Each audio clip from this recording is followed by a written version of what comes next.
지랄하지 말고 하던 건 하세요. 인사하러 가자.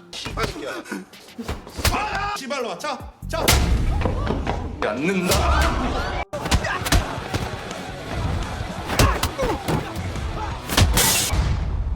Kisah ini diawali oleh Gyongmin, seorang siswa SMA DH-an. Gyongmin tidak suka masuk sekolah. Dia merasa sekolah sama persis simulator neraka. Di halaman sekolah, dia melihat temannya yang bernama Park Dae-seok sedang berdiri di atas gedung dan menjatuhkan dirinya, alias bundir. Kita flashback sejenak di ruang kelas. Harga diri seorang guru honorer resmi anjlok ke level terendah. Biang keroknya adalah Jun Yong, anak pejabat yang asik main ponsel saat pelajaran berlangsung. Bukannya bertobat ketika ditegur, Jun Yong malah bertingkah layaknya manajer HRD. Ia mengancam masa depan sang guru, sekaligus menjanjikan status pegawai tetap lewat jalur orang dalam dengan syarat si guru harus diam dan tidak banyak tingkah. Muak melihat ketidakadilan sosial yang makin buram, Dae-seok nekat maju dan melayangkan pukulan mentah tepat ke wajah Jun Yong. 이 새끼가 보자 하니까 지 아빠 아니면 아무것도 못할 새끼가. Sayangnya, aksi ala pahlawan kesiangan ini berakhir zonk. Jun Yong langsung mengerahkan antek-anteknya untuk balik melawan Dae-seok. Pasca baku hantam, Dae-seok resmi dilantik sebagai jongos baru SMA Dehan. Dengan kertas makian dan target panahan tertempel di punggung, Dae-seok dipaksa berkeliling sekolah sambil memamerkan senyum penuh lebam. 대한고 전타 박대석입니다. Niat suci Gyongmin untuk mencari keadilan di ruang guru langsung hancur lebur dalam hitungan detik. Rasa takut Gyongmin lebih tinggi daripada keberaniannya. Pilihan Gyongmin untuk bungkam ternyata 100% akurat. Karena ruang guru hari itu telah resmi beralih fungsi menjadi klub ghibah nasional edisi cari selamat. Bukannya merancang strategi penertiban murid, para pahlawan tanpa tanda jasa ini justru sibuk curhat colongan tentang betapa malasnya mereka mengurusi moral murid zaman sekarang. Semenjak hukuman fisik dilarang, para guru merasa sistem sekolah sudah runtuh total. Mereka bahkan menganggap bisa pulang ke rumah dalam kondisi bernyawa adalah sebuah prestasi supranatural yang patut disyukuri. Sistem sekolah yang pasrah akhirnya membuahkan hasil nyata saat Dae-seok nekat melakukan aksi terjun bebas dari puncak gedung. Kejadian live ini sukses membuat Gyongmin gemetaran sebadan badannya karena trauma batin. Bukannya membawa keadilan, kedatangan pihak kepolisian ke sekolah justru berakhir zong. Aparat penegak hukum tersebut cuma berakhir menjadi pajangan estetik koridor yang sama sekali tidak memiliki fungsi kontrol terhadap nyali para perundung. Jun Hyong Chies langsung bergerak cepat mengamankan takhta kekuasaan. Mereka menggelar upacara serah terima jabatan darurat untuk menobatkan kembali Gyongmin sebagai jongos resmi sekolah karena dianggap memiliki bakat kepasrahan yang alami. Jun Hyong menutup sesi pelantikan tersebut dengan mencekoki sang korban menggunakan alkohol. Hal itu dilakukan dengan dalih sebagai metode pembentukan mental pria dewasa. Akibat efek alkohol yang bikin kepala pusing, Gyongmin sempat mencoba ikutan manjat ke atap sekolah untuk menyusul Dae-seok. Beruntung, insting takut matinya mendadak aktif sehingga ia memilih untuk turun. Apesnya, dia justru dihadang oleh Guangsu, seorang murid jalur latihan MMA yang hobi menyiksa fisik. Guangsu menghajar Gyongmin secara brutal sambil berulang kali. Keabsurdan memuncak saat Guangsu memaksa Gyongmin untuk membalas memukulnya sekali saja.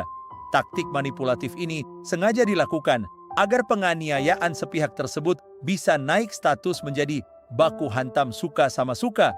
Meskipun korbannya sudah memohon-mohon pasrah, si atlet gadungan ini tetap gigih memberikan tutorial baku hantam gratis.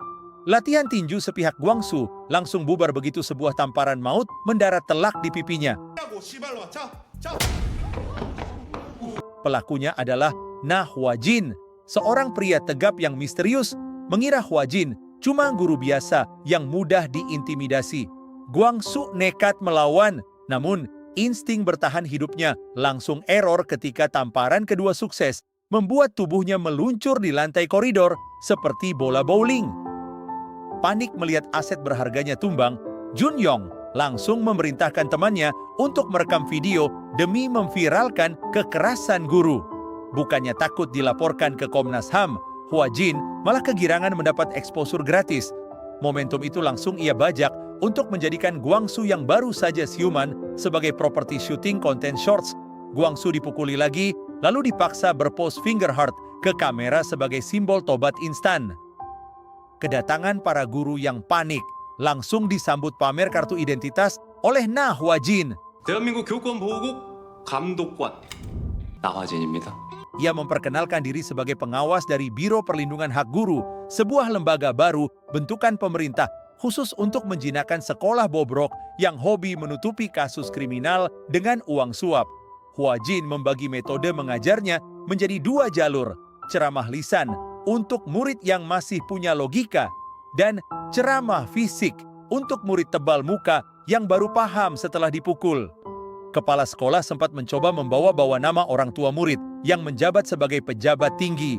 Sayang, ancaman itu mental. Hwajin justru santai mengambil alih takhta wali kelas dan membuka hari pertama lewat penertiban yang estetik. 박대석? 대석이 죽었지? 성적 스트레스로 자살했다는데요. Ko Dong-mae, murid yang lancang bercanda soal kematian Dae Seok, langsung dihadiahi tarikan bibir secara paksa. Tak terima, Dong-mae nekat melayangkan jotosan yang langsung dibalas Hwajin dengan hantaman buku tebal tepat di wajahnya. Demi mengembalikan urat kemanusiaan kelas yang sudah punah, Hwajin menghukum seluruh murid untuk sujud. Junyong yang merasa kastanya paling tinggi mencoba mogok, menyombongkan nilai ujian dan silsilah keluarganya. Taktik itu salah alamat. Hwajin tanpa ampun menghantam kepala Junyong. Anak pejabat itu ciut total. Dalam sekejap, ruang kelas yang tadinya dikuasai komplotan perundung kini bersujud tunduk di bawah rezim diktator pendidikan yang baru. Tabiat buruk Junyong kembali kambuh di kantin. Ia menyerobot antrean dan membuang makanan dengan sombong. Sialnya, Na Hwajin ada di sana. Satu tendangan kilat dari sang pengawas sukses membuat anak pejabat itu tersungkur. Bermodus membersihkan noda, Hwajin memberi treatment menggunakan kain pel kotor, lalu memasangkannya di kepala Junyong seperti wig. Dendam karena dipermalukan, Junyong melampiaskannya dengan menghajar Gyongmin di kelas dan akhirnya kabur untuk bolos dari tugas piket. Namun, aksi kabur Junyong justru mengaktifkan layanan home care premium dari Hwajin. Sang pengawas langsung mendatangi kediaman mewah anggota parlemen Ryu Guangpil. Di ruang tamu megah, Hwajin dengan santai menyeruput teh sembari melaporkan dosa Junyong yang bolos piket. Saat sang politikus mencoba menggertak menggunakan kuasa politiknya, Hwajin malah membalikkan keadaan memakai slogan kampanye sang pejabat sendiri. Tanpa basa-basi, Hwajin mencengkeram kerah baju Junyong, menyeretnya keluar dan meninggalkan sang calon presiden yang cuma bisa melongo melihat anaknya diculik oleh kurir penertiban moral. Junyong terpuruk menjadi pembersih toilet sekolah di bawah pengawasan Hwajin. Karena stres, ia nekat membenturkan kepalanya ke kloset demi memfitnah Hwajin. Besoknya, sang ayah yang merupakan anggota dewan datang mengamuk untuk menuntut keadilan. Namun, gertakan itu mental saat Hwajin dengan santai mengingatkan bahwa Biro Perlindungan Hak Guru adalah lembaga resmi pemerintah. Sang politikus akhirnya terpaksa mundur setelah sadar dirinya sedang menantang negara demi membela drama komedi sang anak. Dituduh sebagai biang kerok, Gyongmin kembali dihajar Guangsu hingga putus asa dan nyaris melompat dari atap sekolah. Untungnya, Na Hwajin datang menyelamatkannya tepat waktu. Bukannya memberikan motivasi klise, Hwajin justru memberikan kiat bertahan hidup yang sangat realistis. 우리 경민이는 언제까지 얻어 터질 생각인 거야? 누가 맞서 싸우라 그랬어? 그럴 땐 튀어. Dan meluapkan seluruh unek-unek yang selama ini ia pendam sendiri. Ayah Junyong menuntut Menteri Pendidikan untuk menarik mundur Biro Perlindungan Hak Guru dari SMA Daehan. Sang anggota dewan mengancam akan menghancurkan karier politik Pak Menteri jika tuntutannya tidak dipenuhi. Menteri Choi Kang-seok tidak gentar dan membalas lewat fakta tragedi penusukan guru 2 tahun lalu sebagai dasar hukum mutlak biro tersebut. Gertakan sang pejabat gagal total, zong, karena ketegasan menteri yang menolak tunduk pada privilege keluarga perundung. Karma instan menghantam ayah Junyong di tengah seminar besarnya. Suasana mendadak riuh setelah para jurnalis serentak menerima rilis paket lengkap borok sang pejabat, mulai dari korupsi anggaran, suap pemilu, hingga skandal pelecehan seksual. Panik, sang politikus mendadak pindah profesi menjadi atlet lari demi menghindari kepungan media. Ruang kosong yang ia gunakan untuk bersembunyi ternyata sudah dihuni oleh Pak Menteri yang menunggu dengan tenang. Disinilah plot twist epik terungkap. Pembongkaran aib ini adalah investasi rencana matang yang dicicil Pak Menteri selama 2 tahun demi menumbangkan dinasti korup tersebut.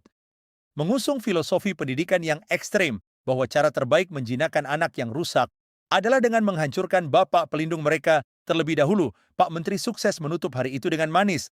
Sang anggota dewan langsung diserahkan ke kepolisian dan dinasti perlindungan anak manja itu resmi gulung tikar dalam semalam.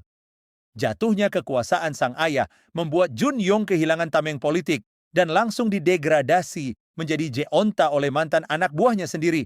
Sementara itu, Hwa Jin menyadarkan Gyong Min dari rasa bersalahnya, menegaskan bahwa kesalahan mutlak ada pada perundung dan sistem sekolah, bukan korban. Jun Yong frustrasi menjadi kasta terendah. Dia nekat ingin membakar kelas. Aksi ini digagalkan Hwa Jin yang sengaja menyulut api tersebut untuk memberi efek jera instan.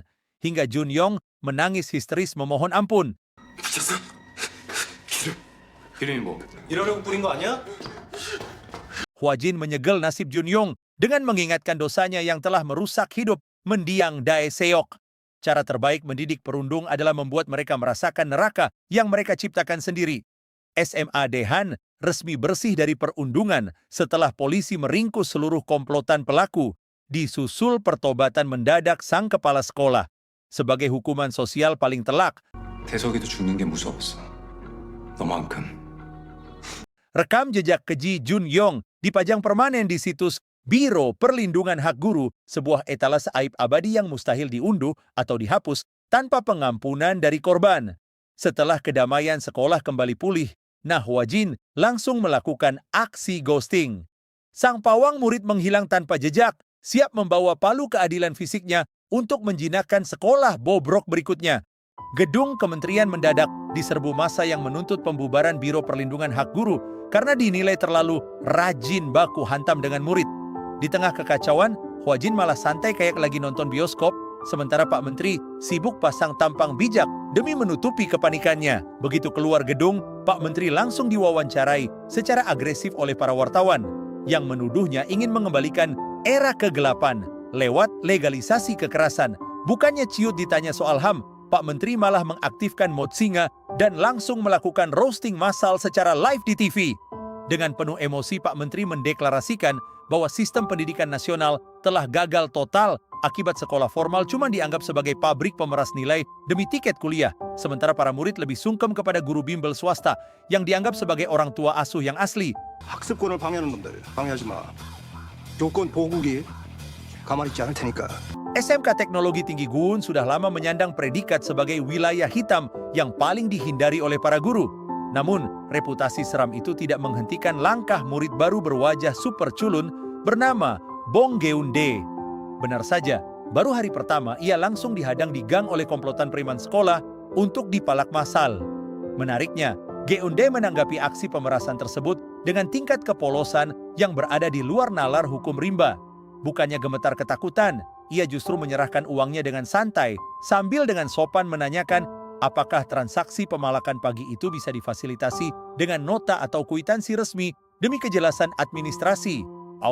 Sebagai bentuk pelayanan buruk dengan rating bintang 1, langkah awal Geun-dae di kelas baru langsung disuguhi pemandangan tragis. Seorang guru yang kehilangan harga diri akibat diintimidasi oleh siswa berandalan. Setelah mejanya ditendang sampai wibawanya runtuh, sang guru pasrah diusir keluar kelas hanya untuk menjadi kurir fotokopi materi pelajaran murid-muridnya. Begitu ruang kelas bebas dari otoritas orang dewasa, SMK Guun otomatis berubah menjadi negara fiktif tanpa hukum. Para siswa memecahkan kaca koridor sebagai bel tanda dimulainya tawuran gabungan antar kelas di dalam ruangan. Suasana langsung berubah menjadi medan perang penuh baku hantam dan kursi terbang yang tentu saja tetap direkam secara estetik oleh murid lain demi pasokan konten viral.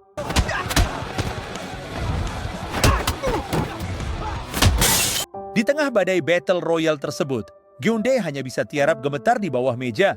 Namun, selalu ada ruang untuk silaturahmi. Di sela-sela dentuman perabotan kelas yang melayang, seorang murid bernama Kim Yong-ju dengan sangat santai merangkak mendekati Geun-dae hanya untuk mengajak berkenalan secara kasual. Salam kenal di tengah hujan kursi. Baku hantam massal di kelas ternyata bukan tawuran tanpa arah, melainkan ajang open recruitment korporasi preman sekolah. Di tengah hujan kursi, Geundae mendapat pencerahan bahwa Park Sung-hwan, perwakilan jurusan otomotif, dan Jo In-bum, jurusan kelistrikan, sedang melakukan simulasi wawancara kerja yang ekstrim demi bisa direkrut oleh organisasi yang lebih besar. Puncak piramida manajemen terkumuh ini dipegang oleh Jang Kwon-hyuk, murid kelas 3 yang memperlakukan sekolah tak lebih dari sekadar villa liburan yang dikunjungi sesuka hati. Kepala sekolah pun sampai angkat tangan dan berdoa agar murid ajaib ini terkena blacklist permanen dari bumi akibat hobinya yang gemar memukuli orang, memeras uang, dan memimpin tawuran antar sekolah. Gaya hidup Kwon Hyuk sudah menyerupai CEO mafia kelas kakap. Atmosfer persaingan SMK Gun makin membara setelah Jo In-bum mendapatkan DM eksklusif langsung dari Jang Kwon Hyuk berisi jadwal wawancara kerja 2 hari lagi. Kabar kelolosan administrasi ini sukses membuat rival abadinya, Park Sung-hwan, terbakar api cemburu akibat kalah start dalam meniti karir di dunia hitam. Sementara itu, tensi di ruang kepala sekolah ikut naik saat sang kepsek mendadak syok mengetahui Nah Hwa-jin datang sendirian tanpa membawa pasukan brimob. Sang kepsek langsung mengingatkan bahwa guru olahraga mereka yang mantan atlet judo nasional saja baru saja opnam 2 bulan dengan tulang selangkang patah akibat sok ide melerai murid. Bagi kepsek, ini bukan lagi masa orientasi siswa, melainkan perang terbuka melawan sindikat kriminal remaja. Mendengar peringatan horor tersebut, Hwa-jin justru menanggapinya dengan santai tanpa beban. 다들 사이좋게 수업 잘 받게 될 겁니다. Sementara itu Park Sung-hwan yang kesal karena kalah start dalam urusan karier kriminal. Sung-hwan menyeret Geundae dan Yongju. Mereka dijadikan mesin tinju dingdong untuk diadu kekuatannya. Dalam ujian kompetensi dadakan ini, mereka baku hantam dan Yongju menyuruh Geundae untuk memukulnya. Bong Geundae sukses mencetak poin tertinggi, yang berarti Yongju kalah dan langsung menerima pukulan dari Park Sung-hwan. Pasca ujian dinas yang melelahkan, Geundae dengan setia menemani Yongju pulang ke rumahnya yang sederhana. Di sana, mereka berdua menikmati sesi diplomasi ramyeon hangat sambil saling bertukar motivasi hidup. Yongju pasrah bertahan karena biaya pindah sekolah dan les privat terlampau mahal. Kejutan besar pecah di kantin saat taktik penyamaran level Oscar terbongkar. Geundae yang tampangnya culun abis ternyata adalah agen rahasia nomor 3 dari Biro Perlindungan Hak Guru yang sengaja dipasang sebagai umpan hidup.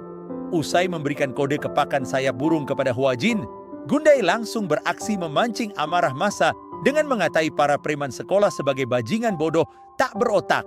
Provokasi ini sukses memicu sayembara, berburu kepala Geundae berhadiah 100.000 yang membuat seisi kantin mengejarnya hingga ke auditorium.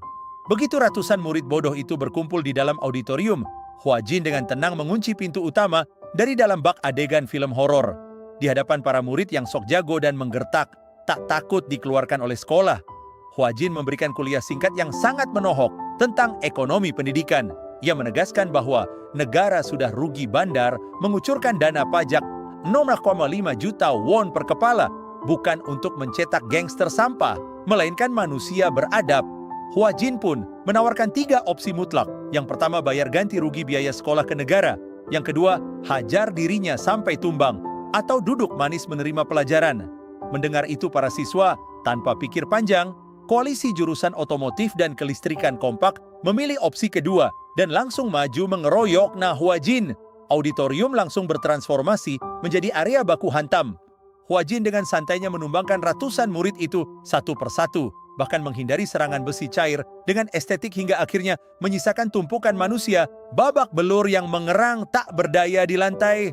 Hwa-jin langsung memberlakukan kurikulum, menyusun jadwal super padat yang dimulai sejak subuh sampai malam demi memaksakan kelulusan massal. Saat jam pelajaran teknologi mobil listrik tiba dan murid-murid kompak berakting tidak punya buku, mereka menyuruh guru untuk melakukan fotokopi gratis. Hwa-jin langsung menolaknya dengan alasan penghematan. Solusinya, metode belajar tradisional ala dinasti Joseon, di mana seisi kelas wajib menyalin manual. Kekurangan pulpen sama sekali bukan masalah bagi Hwa-jin, yang dengan sarkas menawarkan opsi penulisan menggunakan darah segar bagi yang tidak punya pulpen. 혈수가 있었네. Aksi protes para preman sekolah yang menyebut pelajaran teori tidak berguna justru menjadi lampu hijau bagi Hwajin untuk memulai sesi praktik paling ekstrem di muka bumi. Topik hari itu adalah pemeriksaan sistem rem, dan Hwajin tanpa ragu menyeret para pemimpin geng masuk ke dalam mobil. Mengambil alih kemudi, Hwajin langsung menginjak pedal gas dan mengebut di area sekolah. Di tengah jeritan histeris dan tangisan ketakutan kedua murid yang merasa nyawanya sudah di ujung tanduk, Hwajin mendapatkan tepuk tangan dari para siswa. Profil gaib, nah Hwajin sukses membuat elit politik garuk-garuk kepala karena data resmi sang pengawas misterius itu hanya berupa 4 huruf misterius berstatus rahasia negara. Sementara itu di kelas, Kim Yong-ju bertransformasi menjadi asisten guru untuk menjelaskan teknis minyak rem mobil di depan teman-temannya. Park Sung-hwan yang otaknya sepi order langsung merasa harga dirinya tersenggol oleh murid kutu buku dan melayangkan ancaman kasar.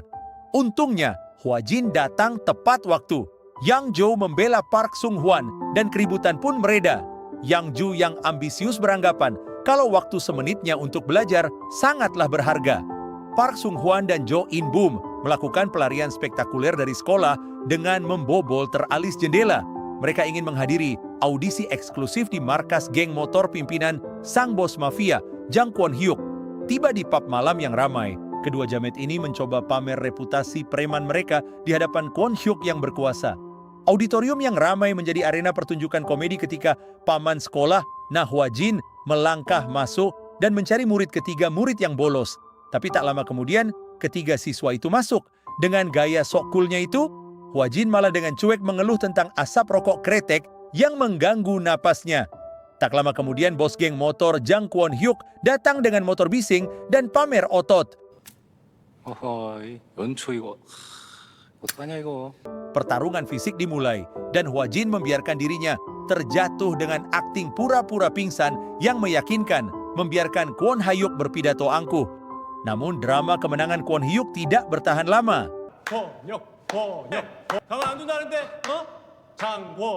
Hwajin tiba-tiba bangkit dengan segar bugar, ikut melompat-lompat kocak bersama anggota geng, lalu berbalik mengejek Kwon-hyuk sebagai bocah besar namun berotak kerdil. Terungkaplah strategi cerdas Hwajin dan kepala sekolah sengaja memancing Kwon-hyuk keluar untuk pembersihan total. Tanpa membuang waktu, Hwajin mengerahkan kekuatan penuhnya dan melayangkan satu sentilan jidat maut yang memecahkan rekor, merobohkan sang bos besar pingsan seketika. Misi pembersihan sekolah selesai. Hwajin menyeret tubuh pingsan bos geng motor gede itu ke depan gerbang sekolah untuk dipamerkan. Sementara itu di luar sekolah, debat parlemen memanas setelah identitas Na Hwajin sebagai mantan Kapten Kopassus terbongkar, memicu ketakutan kediktatoran militer. Menteri Choi Kang-seok membalas dengan logika anti kapur. Siswa zaman sekarang itu gangster dan menyuruh guru melawannya dengan kapur tulis. Itu konyol. Biro itu berburu monster dengan monster yang lebih sakti. Kembali ke sekolah, Hwajin menarik garis suci sebelum membinasakan geng preman dewasa yang nekat melintas. 학생이다. 거수. 없지? Akhirnya, adegan baku hantam dimulai.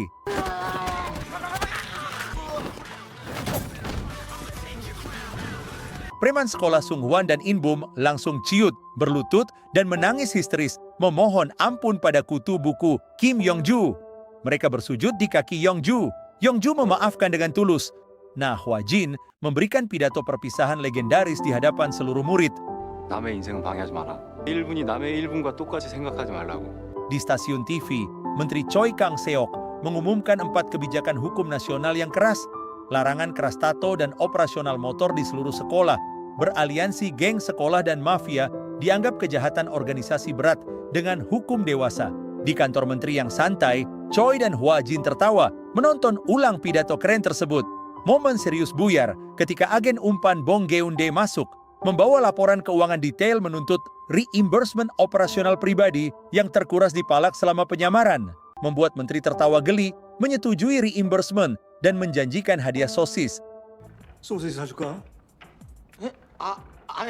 Sebelum dikenal sebagai pengawas yang hobi memukul murid nakal, nah Hwajin dulunya hanyalah seorang pria bucin yang sedang mengantar kekasih gurunya, Choi Ga-yun, ke sekolah. Sayangnya, mereka terusik oleh aroma asap rokok dari sekumpulan bocah di pinggir jalan. Hua Jin sebenarnya sudah menyuruh Choi Ga-yun untuk pura-pura tidak lihat. Namun jiwa pendidik Ga-yun bergejolak. Ga-yun nekat melabrak gerombolan tersebut. Tapi semua berakhir tragis. Ibu guru Choi Ga-yun ditikam oleh muridnya sendiri. Kekonyolan berpindah ke ruang sidang. Si pelaku dengan percaya diri mengaku membantai korban atas dasar cinta. Bermodalkan kartu sakti berupa status di bawah umur. Hakim dengan super baik hati hanya memberi diskon hukuman 2 hingga 4 tahun penjara. Hua Jin yang telanjur frustrasi hampir saja beralih profesi menjadi sopir truk pelaku tabrak lari demi membalaskan dendamnya.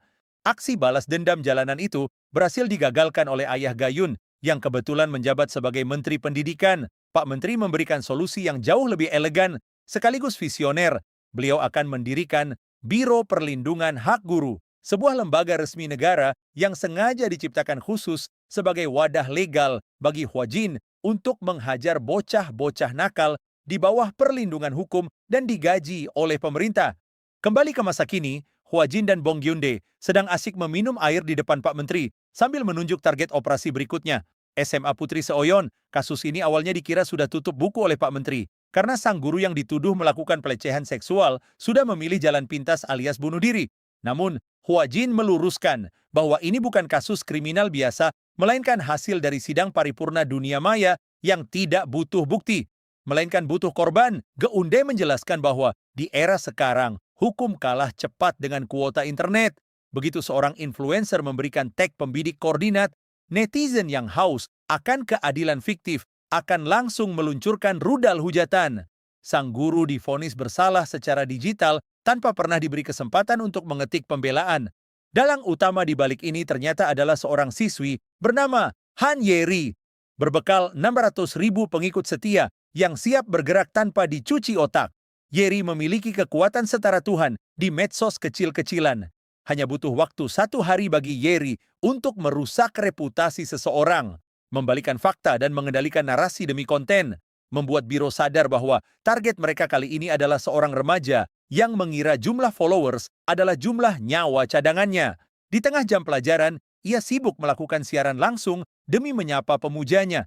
Konser mini berkedok live ini berakhir tragis ketika guru matematika, Jong Seon-yong, datang dan langsung mematikan ponselnya tanpa permisi.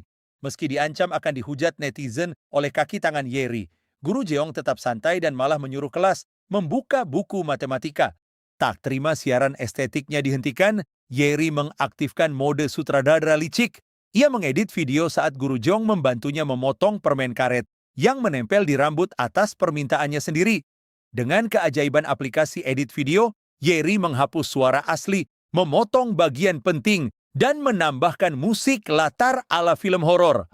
Hasilnya, guru Jeong sukses dicitrakan sebagai pelaku kekerasan yang memotong rambut murid secara paksa.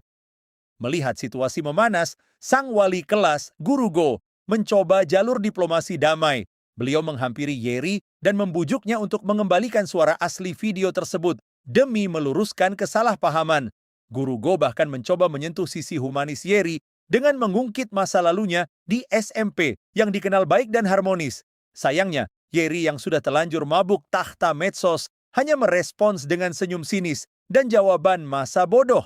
Membuktikan bahwa masa lalu yang baik tidak ada harganya dibanding likes dan views masa kini. Bukannya insaf setelah diceramahi, Han Yeri justru menaikkan standar kelicikannya ke level pro. Merasa konten potong rambut kurang memicu kehebohan, ia meluncurkan video fitnah baru dengan narasi bahwa dirinya telah dilecehkan secara seksual oleh wali kelasnya sendiri, Guru Go.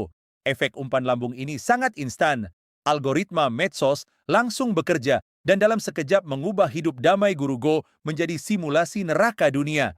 Tanpa butuh surat penangkapan atau penyelidikan dari kepolisian, gerombolan wartawan dan massa siber yang haus konten langsung mengepung rumah serta sekolah Guru Go.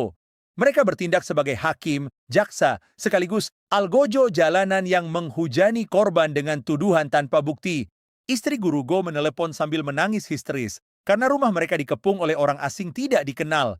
Akibat tidak kuat menahan beban mental dari aksi pembunuhan karakter massal yang digerakkan oleh jempol netizen, Guru Go akhirnya menyerah pada keadaan dan memilih jalan pintas untuk mengakhiri hidupnya sendiri, meninggalkan kepuasan bagi netizen yang merasa telah menegakkan keadilan. Di tengah kesibukan Han Yeri yang sedang asik melakukan siaran langsung, masuklah seorang guru praktikan baru bernama Im Harim. Dengan aura misterius yang kental, Harim memperkenalkan diri sebagai guru matematika yang fleksibel, bisa menjelma jadi malaikat penolong atau iblis pencabut nyawa, tergantung seberapa sopan akhlak para murid di depannya. Sayangnya, ancaman semi mistis ini dianggap angin lalu oleh para siswi yang lebih sibuk membahas model seragam di depan kamera ponsel mereka. Melihat guru baru yang visualnya di atas rata-rata, para murid mulai meluncurkan pertanyaan pribadi yang sangat tidak sopan, bahkan dengan lancang menuduh Harim telah melakukan operasi plastik berbiaya mahal setara harga mobil baru. Bukannya menangis atau keluar kelas sambil mogok mengajar, Harim dengan sangat santai membenarkan tuduhan tersebut. Ia mengaku memang melakukan operasi plastik, namun spesifik pada bagian pengecilan dada demi kenyamanan olahraga beratnya. Sebelum memulai rumus matematika, Harim menuntut penyerahan seluruh ponsel murid ke depan kelas. Han Yeri yang sedang sibuk siaran langsung tentu saja menolak keras dan membawa-bawa nama kepala sekolah sebagai tameng kekuasaannya. Namun Harim bukanlah guru biasa yang bisa diancam lewat kolom komentar. Tanpa banyak cincong, kaki Harim melayang dalam hitungan detik. Di tengah histeria massal para siswi yang syok melihat ponsel influencer mereka tewas mengenaskan, Harim memberikan pidato pembuka yang membakar telinga. 저는 대한민국 교육부 산하 교권 보호국 감독관 이말림입니다. Ia menegaskan bahwa yang gila di ruangan tersebut adalah para murid yang memperlakukan guru seperti mainan bekel demi konten siber. Di sisi lain, Na Hwa-jin melangkah ke ruang guru bukan untuk membagikan bonus, melainkan membagikan kertas kosong agar para guru bisa menumpahkan semua trauma mereka karena sifat bullying oleh murid. Saat kepala sekolah mencoba menerapkan mode pencitraan dengan mengeklaim sekolahnya aman sentosa, Hwa-jin langsung menyumbat mulutnya. 어른이 애들을 무서워하면 세상은 망하는 겁니다. Sementara itu di lapangan, Harim sedang asyik menikmati perannya sebagai instruktur senam neraka, menjemur para siswi di bawah terik matahari sambil menyuruh mereka menunduk merenungi dosa digital mereka. Dalam rapat internal, Harim yang ternyata mantan sersan komando perang memperkenalkan diri dengan sikap hormat, sampai harus diingatkan Hwa-jin bahwa mereka sekarang adalah warga sipil. Hwa-jin juga memperkenalkan Bong Geun-dae, si jenius lulusan KAIST kilat. Alasan Harim direkrut pun sangat logis, karena dia sama gilanya dengan target, dan obat terbaik untuk mengatasi kegilaan selebgram adalah dengan melepaskan orang gila yang memiliki lisensi resmi pemerintah. Harim hanya diberi satu syarat, yaitu dilarang membunuh. Jika emosinya memuncak, ia harus menulis huruf sabar di tangan. Yang kocaknya malah salah tulis menjadi kebajikan, sehingga Geun-dae harus mengajarinya filosofi huruf sabar yang ternyata bermakna ngeri, yaitu memotong hati pakai pisau. Di ruang santai, Harim diberi tugas baru oleh Hwa-jin untuk menginvestigasi seluruh akun media sosial murid demi mencari bukti fitnah siber. Malas menyentuh pekerjaan administratif yang membosankan, Harim langsung mengeluarkan kartu sakti senioritas. Berbekal status usia lebih tua dan pangkat mentereng di golongan 1, ia sukses menindas Geun-dae yang masih berada di kasta golongan 5 dan belum pernah mencicipi pendidikan militer. Tanpa daya untuk melawan kasta birokrasi, si jenius lulusan KAIS itu hanya bisa pasrah meratapi nasib sambil menghabiskan malam dengan memeriksa ribuan akun medsos bocil. Keesokan harinya, Harim masuk kelas membawa setumpuk dokumen yang berisi daftar dosa digital para murid, mulai dari penyebaran video ilegal hingga foto editan hasil kreasi fitnah siber. Saat seorang murid mencoba berlindung di balik tameng hak asasi manusia dan menuduh biro melakukan pelanggaran privasi, Harim justru membalasnya dengan senyuman sarkas paling manis. 운동장으로 집합! Kekompakan pasukan siber Han Yeri mulai retak oleh rasa bersalah. Beberapa siswi mulai berbisik jujur bahwa mereka sebenarnya tahu mendiang guru Go adalah orang baik, dan seluruh skandal pelecehan seksual hanyalah dongeng fiktif hasil imajinasi liar Yeri demi konten. Mendengar posisinya mulai digoyang dari belakang, Yeri dengan tingkat kesombongan yang masih setinggi langit langsung memotong obrolan dan menenangkan pasukannya, berjanji bahwa ia akan segera menendang Biro Perlindungan Hak Guru keluar dari sekolah.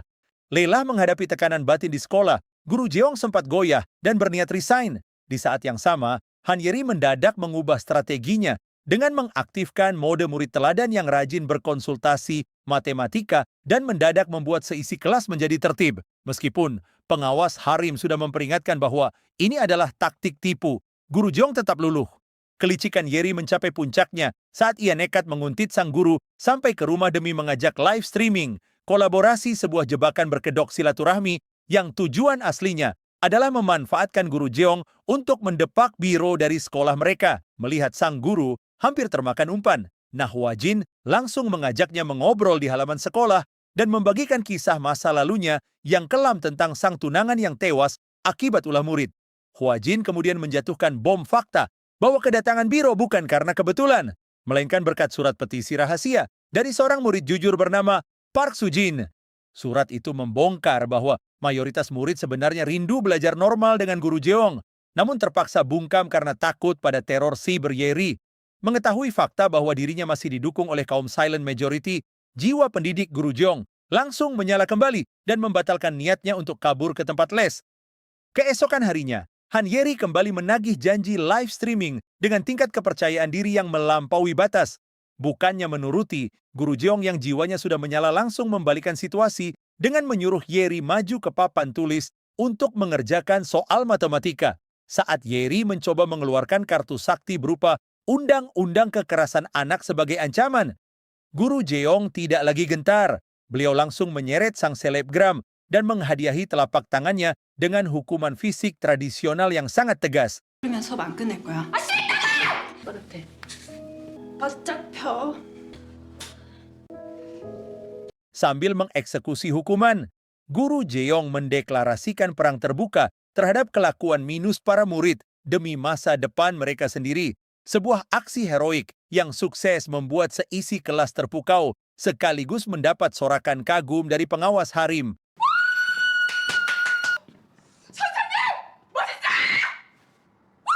Kehilangan takhta di kelas, Yeri mencoba meluncurkan video fitnah gelombang kedua demi memancing simpati netizen.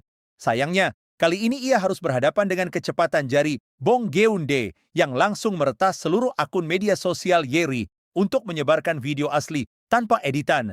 Dalam sekejap, ratusan ribu netizen berbalik arah menghujat Yeri di kolom komentar. Putus asa karena kehilangan panggung digital, Yeri yang mulai kehilangan akal sehat nekat menyusup ke apartemen Guru Jeong. Dia mengambil pisau dapur hingga membuat sang guru terdorong jatuh dari balkon. Disinilah aksi stuntman Hollywood terjadi. Ketika Nah Hwa Jin melakukan lompatan gila untuk menangkap Guru Jeong dan mendarat mulus di atas kap mobil. Sementara Harim sukses melumpuhkan Yeri dalam duel pisau yang sengit. 그만 일어나십시오. 실전 훈련할 땐 언덕으로도 안 쳐준 높였습니다. 그래서 나빴구나. Drama berakhir kocak saat Hwa Jin yang bersimbah darah menolak dipanggilkan ambulans dengan klaim bahwa keringatnya memang aslinya berwarna merah pasca kemenangan dramatis di SMA Putri Seoyeon. Menteri Choi Kang-seok langsung tampil di televisi untuk mengumumkan kebijakan siber nasional yang baru. Kebijakan ini siap memberikan sanksi pembekuan akun permanen bagi para perundung. Sayangnya, euforia kemenangan ini tidak bertahan lama karena kubu oposisi yang dipimpin oleh Hwang Gi-tae mendadak muncul untuk merusak suasana perayaan dengan menggelar konferensi pers darurat yang menggegerkan publik. Dalam siaran yang mengguncang jagat politik tersebut, pihak oposisi dengan sukses membongkar kartu AS dan hubungan darah rahasia di balik berdirinya instansi tersebut. Terungkaplah fakta mencengangkan bahwa Pak Menteri sebenarnya adalah ayah kandung dari guru wanita yang tewas mengenaskan 2 tahun lalu. Sedangkan sang algojo lapangan, Nah Hwa Jin, tidak lain adalah mantan tunangannya sendiri. Panggung politik mendadak gempar setelah politikus Hwang Gi-tae menggelar konferensi pers untuk menyerang Biro Hak Guru secara live di televisi. Sang politikus tanpa ragu membongkar bahwa aksi bersih-bersih Biro Perlindungan Hak Guru selama ini hanyalah kedok balas dendam pribadi, mengingat Pak Menteri adalah ayah kandung dan Hwa Jin adalah mantan tunangan dari guru wanita yang tewas 2 tahun lalu. Melihat Harim yang panik setengah mati sampai salah tingkah setelah menonton berita tersebut, Hwa Jin dengan super santai membenarkan semua fakta itu tanpa beban sebelum menyuruhnya segera masuk ke ruang rapat. Suasana rapat internal yang tegang otomatis berubah menjadi komedi situasi saat Geun-dae nekat menyodorkan surat permohonan mutasi jabatan karena sudah tidak tahan bekerja dengan Im Harim yang dianggapnya aneh dan kasar. Namun, bukannya peduli pada nasib mental anak buahnya, Pak Menteri malah salah fokus total dan terpesona pada keindahan font tulisan di surat Geundae.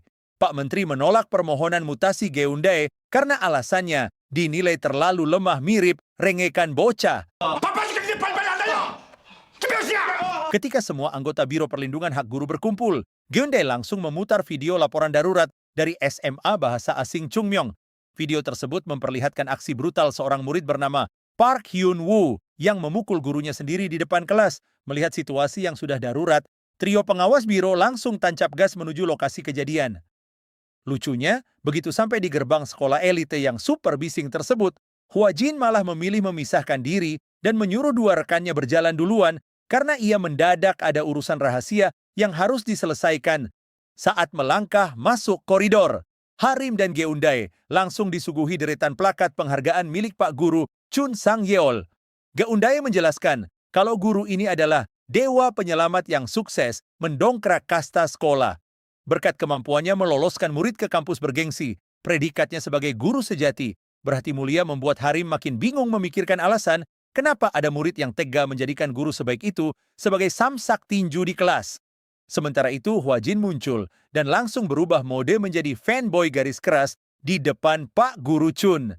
Dengan penuh antusias, Hwa Jin mengaku bisa lulus ujian akademi militer di masa lalu murni karena rajin menonton kuliah online milik sang guru. Hwa Jin bahkan dengan hebohnya memuji kalimat motivasi legendaris Pak Guru. Aksi penuh puja-puji ini sukses membuat Harim jengkel dan keheranan melihat sisi alay atasannya yang biasa tampil menyeramkan. Di ruang konseling, Harim dibuat elus dada oleh Park Hyun-woo yang tingkat kesongongannya sudah mencapai level maksimal. Bukannya merasa bersalah karena sudah menjadikan guru teladan sebagai samsak tinju. Bocah ini malah dengan angkuh menantang biro untuk memanggil polisi. Melihat kelakuan minus tersebut, Harim langsung mencocok logikan tabiat keras kepala si bocah dengan hormon pubertas, sekaligus menuduhnya pasti berotak tumpul akibat kebanyakan emosi. Sayangnya, asumsi ngawur Harim langsung digeprek oleh data ilmiah Geundae yang membongkar fakta pahit bahwa si pelaku adalah peringkat 1 yang berotak paling encer di sekolah tersebut. Di sisi lain, guru yang menjadi pelapor curhat bahwa pihak sekolah sengaja mengulur-ulur hukuman untuk si anak emas berotak jenius itu. Makanya, ia terpaksa memanggil bantuan biro demi keadilan. Sang pelapor juga tidak henti-hentinya memuji dedikasi Pak Guru Chun yang digambarkan layaknya malaikat tanpa sayap. Sebuah pengorbanan luar biasa yang sukses bikin sekolah itu kebanjiran pendaftar baru tiap tahunnya. Sementara itu di ruang penyimpanan soal ujian, Hwa Jin malah asik bernostalgia, mengenang masa kecilnya yang malas belajar, tetapi sangat berbakat menyusun rencana aksi kriminal bersama teman-temannya untuk mencuri lembar ujian. Begitu kelar bernostalgia secara random, Pak Guru Chun sendiri mengaku bingung, namun mencurigai adanya masalah yang bersumber dari sebuah kelas khusus yang sempat ia buka beberapa waktu lalu. Sebuah kilas balik akhirnya membongkar awal mula keretakan hubungan antara murid dan guru. Park Hyun-woo ternyata sudah lama frustrasi karena Pak Guru Chun hobi mengulang materi dasar matematika kelas 1 seperti rumus segitiga. Pengulangan berhari-hari itu jelas menghambat persiapan ujiannya. Namun, Pak Guru Chun membela diri dengan alasan demi keadilan bagi murid-murid lain yang otaknya loading lebih lambat. Sedangkan menurut sudut pandang Hyun-woo, ternyata Pak Guru Chun pernah diam-diam mendatangi warung makan milik orang tua Hyun-woo di kampung. Aneh tapi nyata, sesaat setelah kunjungan rahasia itu, warung tersebut langsung dilaporkan ke pemerintah atas tuduhan bangunan tanpa izin hingga terpaksa gulung tikar total. Kejahatan sistematis sang guru tidak berhenti sampai di situ. Orang tua Hyun-woo yang sedang krisis ekonomi bela-belain mencarikan guru les privat agar nilai anaknya tetap sempurna. Begitu Pak Guru Chun kepo dan berhasil mencari tahu identitas si tutor, sang guru les mendadak ketakutan dan membatalkan kontrak mengajar secara sepihak dengan alasan ingin fokus kuliah. Mendengar itu, Harim pun hanya bisa mencoba menenangkan bocah jenius yang sedang frustrasi tersebut. Melihat tingkah Hwa Jin yang sudah mulai nggak masuk akal, Harim mulai kesal dan menuduh Hwa Jin telah kehilangan objektivitas gara-gara terlalu fanboying kepada Pak Guru Chun. Ia menuding bosnya itu tanpa mau mendengarkan cerita dari sisi korban. Dituduh macam-macam. Hua Jin hanya menanggapi dengan super santai dan menyuruh bawahannya itu untuk tetap bekerja profesional. Sementara itu, Geundae sedang sibuk menganalisis pola aneh mengenai murid peringkat 1 sampai 10, di mana semua siswa peringkat itu ternyata terdaftar di lembaga kursus Noafis. Terkecuali Hyunwoo, jiwa detektifnya pun bergejolak hingga ia nekat melakukan penyamaran dengan mendatangi langsung akademi elite tersebut dan mengaku sebagai murid pindahan. Sayangnya, nasib mujur sedang tidak berpihak pada intel amatir kita. Direktur akademi yang kelewat cerdik langsung melempar pertanyaan jebakan mengenai nama ketua kelas asli. Geundae salah sebut nama dan otomatis membuat penyamarannya terbongkar hingga bikin dia mati kutu di tempat. Beruntung, momen canggung itu langsung diselamatkan oleh kemunculan teman lamanya, Hyungju. Aneh tapi nyata, sang teman sekarang malah hidup akur dan sedang asik makan bareng sama duet jamet insaf pujaan kita semua, Park Seong-hwan dan Choi In-beom. Nah, Hua Jin mulai melancarkan serangan mental ke Pak Guru Chun Sang-yeol dengan berkedok pujian atas kelas khususnya yang berisi anak-anak pintar. Hua Jin kemudian menyenggol keberadaan kursus elit Noafis dan melemparkan analisis skakmat. Jika si ranking 1 Hyunwoo didepak dari sekolah akibat kasus pemukulan ini, maka siswi kaya bernama Jung So-jung otomatis bakal naik takhta menjadi peringkat pertama. Sebuah skema manipulasi nilai demi menyenangkan wali murid berduit. Akting suci Pak Guru Chun mulai retak-retak saat Hua Jin mendadak menanyakan nama seorang siswi dari masa lalunya, Han Yeri. Meskipun sang guru mendadak amnesia dan pura-pura lupa, Hua Jin langsung mengeluarkan dokumen hitam di atas putih yang membuktikan bahwa Pak Guru Chun adalah mantan wali kelasnya sendiri. Terbongkarlah dosa lama sang guru sejati yang ternyata pernah menghancurkan mental dan masa depan Yeri. Kilas balik suara memperlihatkan kelakuan kejam Pak Guru Chun yang tega menghina keluarga Yeri sebagai kaum jelata yang tidak pantas bersanding dengan kaum elit. Menyadari kartunya sudah ketahuan, Pak Guru Chun hanya bisa pasrah saat Hua Jin menutup konfrontasi dengan jaminan santai bahwa Hyunwoo dipastikan akan tetap mengikuti ujian tengah semester, sekaligus merusak total seluruh skenario jahat yang sudah disusun sang guru. Kelakuan minus Pak Guru Chun makin terlihat saat beliau menggelar rapat rahasia bersama ibunya Jung So-jung di sebuah kafe. Si emak kaya mendadak ngamuk dan mengancam bakal membatalkan dukungan politiknya untuk mencalonkan Pak Guru Chun sebagai pengawas pendidikan jika si anak jenius Hyunwoo tetap dibiarkan ikut ujian. Mendengar ancaman itu, beliau malah berbalik ngebentak si emak dengan ketus, mempertanyakan kenapa cuma otak anaknya saja yang bebal dan gagal meraih peringkat 1 padahal murid-murid lain yang disuapnya bisa sukses. Beliau menegaskan bisa naik jabatan tanpa bantuan si emak, sedangkan anak si emak tidak akan pernah masuk kampus ternama tanpa skenario busuk miliknya. Di sisi lain, Harim mendadak didera rasa bersalah setelah tahu kalau aksi fanboying alay Hua Jin kemarin sebenarnya cuma taktik intel demi mengumpulkan bukti kejahatan. Namun, sebelum mereka sempat bergerak, aliansi musuh bergerak lebih cepat dengan mengerahkan aparat kepolisian untuk menggerebek kantor biro atas laporan ormas siber. Hua Jin dan Harim resmi mendekam di dalam sel tahanan polisi. Di saat Harim panik setengah mati dan mendesak untuk segera bebas, Hua Jin menjelaskan bahwa mereka akan di sel selama seminggu karena minggu depan adalah jadwal ujian tengah semester. Keberadaan mereka di dalam penjara otomatis membuat pihak musuh tidak bisa menyentuh atau mengintimidasi biro untuk membatalkan status ujian Hyunwoo. Namun di sudut lain, suasana justru dipenuhi aroma konspirasi tingkat tinggi saat ibunya Jung So-jung dengan sombongnya pamer bahwa koneksi elitnya sukses membekukan pergerakan biro hak guru secara otomatis. Sebagai imbalan atas jasa haram tersebut, Pak Guru Chun langsung menagih pasokan dana jumbo untuk menyukseskan acara malam penggalangan dana kampanye dirinya sebagai calon pengawas pendidikan. Kegirangan mendapat bocoran soal, si emak kaya langsung menjanjikan dana bantuan tanpa batas demi memuluskan kursi jabatan sang guru idola. Sementara transaksi haram di luar berjalan lancar, pihak kepolisian akhirnya membebaskan agen Geundae karena statusnya secara hukum hanyalah kacung administrasi yang cuma menuruti perintah atasan. Begitu tiba di sel untuk menjenguk para pengawas yang lain, Pak Menteri yang lagi duduk manis di lantai dingin langsung ngegas menyuruh Geundae mencetak surat permohonan mutasi jabatan yang sempat diajukannya. Meskipun si agen jenius sempat pelin-pelan dan merasa bersalah, ternyata drama mutasi ini adalah taktik licik Pak Menteri. karena di balik surat tersebut terselip nota instruksi rahasia untuk menukar seluruh lembar soal ujian matematika SMA Chungmyong secara legal di lapangan. Hari H ujian tengah semester pun dimulai dengan tenang oleh para murid di saat para politikus oposisi di televisi sibuk menggoreng isu balas dendam pribadi Pak Menteri. Namun, ketenangan di sekolah langsung pecah berantakan ketika Guru Chun di ruang pengelola ujian mendadak syok. Dia menemukan ketidakcocokan fatal antara lembar soal matematika yang baru dengan kunci jawaban manipulatif yang telanjur disiapkan. Sadar kedok bisnis haramnya terancam runtuh, Pak Guru Chun dengan wajah pucat pasi langsung mendobrak masuk ke ruang ujian sambil berteriak histeris memerintahkan pengawas untuk menyita semua kertas ujian di meja murid saat itu juga.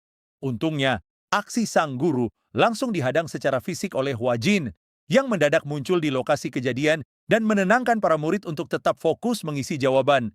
Melihat Pak Guru Chun makin tantrum dan menuntut pembatalan ujian akibat soalnya berubah, Hua Jin dengan santai membongkar fakta bahwa pihak bironya yang telah menukar soal tersebut secara resmi. Hal ini sukses bikin sang guru kebingungan setengah mati karena mengira kru biro masih sibuk staycation di dalam sel tahanan. Begitu Pak Guru Chun mulai kehilangan kewarasan, memaki-maki, dan nekat mencoba merampas paksa kertas ujian siswa, Hua Jin tanpa ragu langsung mengusirnya keluar ruangan karena dicap sebagai oknum pengganggu ketertiban umum. Begitu situasi kondusif, Hua Jin langsung meluncurkan jurus pamungkas, memutar siaran video interaktif di seluruh layar monitor kelas, berbekal video penjelasan yang mematikan. Hua Jin menguliti habis-habisan kecurangan Jung Soo-jung yang lembar jawabannya sangat presisi, mencocoki kunci jawaban lama buatan Pak Guru Chun, mulai dari soal pilihan ganda berangka sampai rumus identitas trigonometri yang rumit. Apesnya, pihak biro ternyata sudah mengacak total seluruh urutan nomor soal ujian tanpa mengubah isinya sedikit pun. Alhasil, siswi yang biasanya nangkring di peringkat 11 itu langsung panen nilai 0 besar karena hanya menghafal mati pola jawaban di luar kepala tanpa benar-benar membaca soal terbarunya. Hua Jin pun menegaskan bahwa kecocokan absolut tersebut adalah bukti kriminal nyata yang terlalu presisi untuk disebut sebagai kebetulan semata. Serangan Hua Jin makin brutal saat ia memutar rekaman suara rahasia berisi transaksi suap untuk dana jabatan.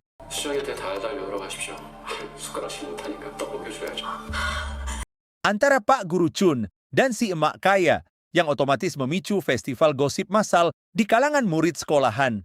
Pertempuran sengit berpindah ke gedung parlemen saat politikus Huang Gitae mencoba membubarkan biro dengan membawa saksi petugas lapas. Saksi tersebut membongkar aksi masa lalu Hua Jin yang pernah mencoba menabrak pelaku kriminal demi dendam pribadi. Gitae pun berteriak histeris menuduh biro sebagai wadah eksekutor ilegal yang melangkahi hukum negara. Namun, bukannya ciut, Menteri Choi Kang-seok langsung membalikan keadaan dengan menjatuhkan bom atom politik berupa daftar hitam hasil investigasi biro. Pak Menteri membongkar jaringan mafia manipulasi nilai sistematis yang melibatkan Pak Guru Chun, lembaga Noafis, dan barisan orang tua elit. Pak Menteri membongkar jabatan-jabatan elit yang melakukan suap kepada Guru Chun. Mereka adalah mantan Kepala Kantor Pajak Nasional, mantan Kepala Jaksa Distrik Barat, serta mantan Wakil Menteri Kebudayaan. Tak lupa, anggota parlemen aktif yang ikut menyuap Lee Chul-myun yang duduk manis di hadapan Pak Menteri.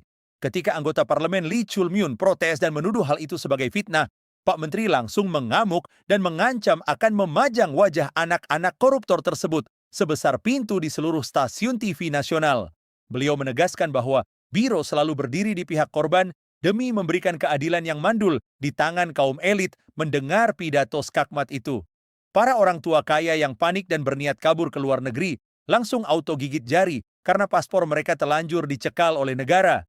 Kisah tragis para monster sekolah ini akhirnya ditutup dengan sesi nongkrong santai di kantor biro.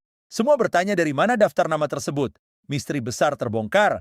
Hua Jin bisa mendapatkan daftar lengkap nama para ningrat korup tersebut. Ternyata modalnya cuma sesi minum teh santai di sel tahanan bersama siswi bernama Han Yeri. Hua Jin hanya menawarkan diskon hukuman jika Yeri mau membocorkan satu nama saja. Merasa matanya terbuka setelah melihat dampak kecurangannya, Yeri malah kebablasan bernyanyi merdu dan membongkar seluruh nama sindikat mafia nilai bentukan Pak Guru Chun tanpa tersisa satupun.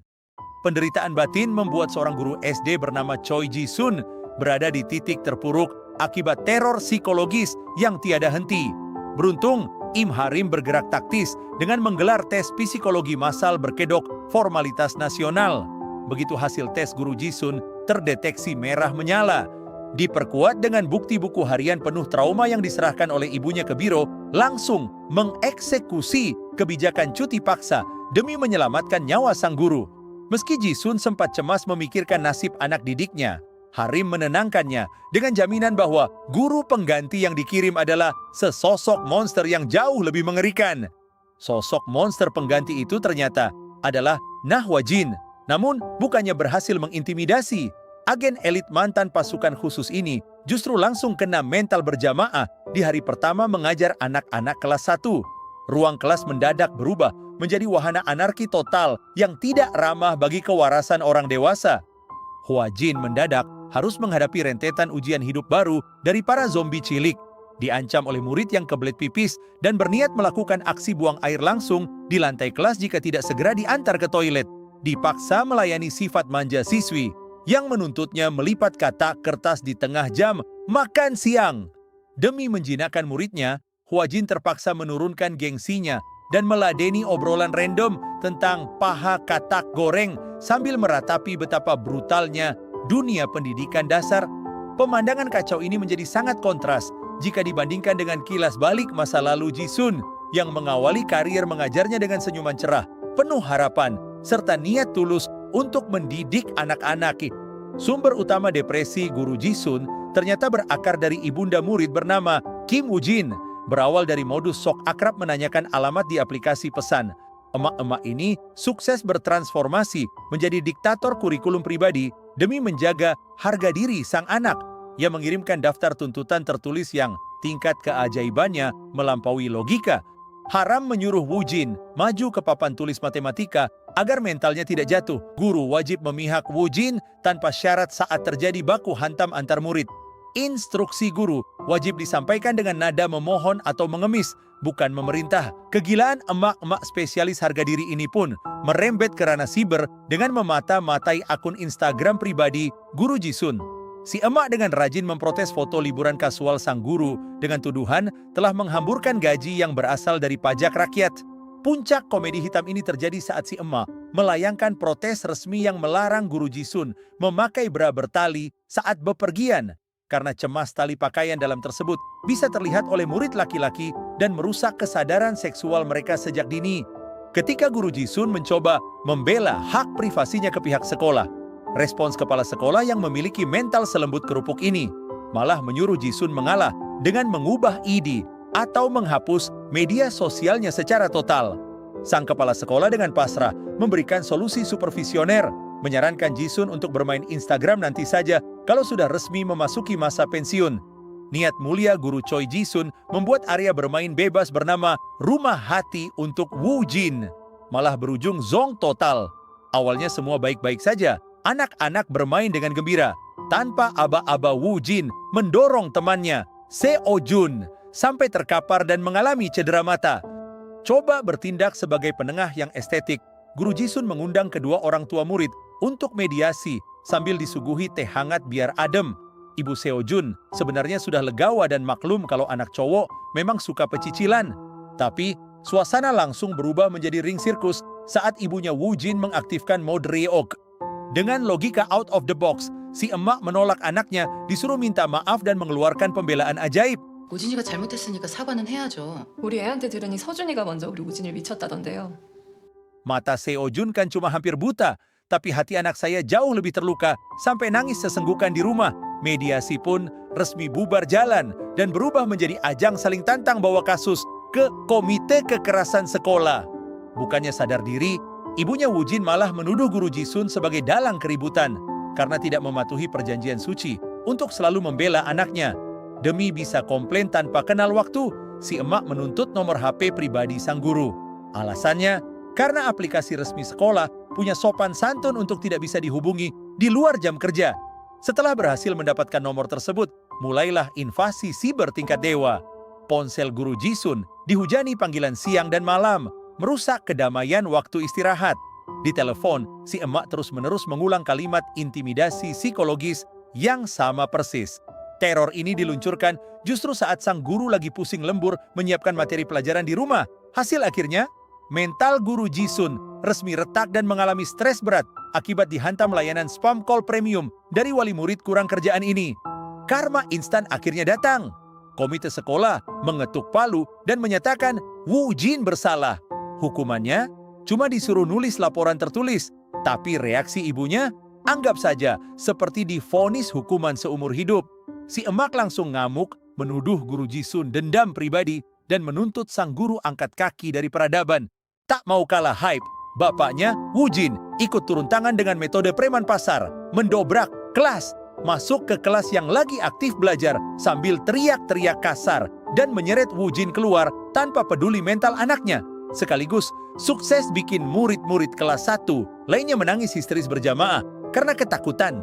Sadar kalah di komite, si emak melaporkan guru Jisun ke polisi atas pasal kekerasan emosional anak. Proyek Rumah Hati diputarbalikkan narasinya menjadi alat peloncoan bocil.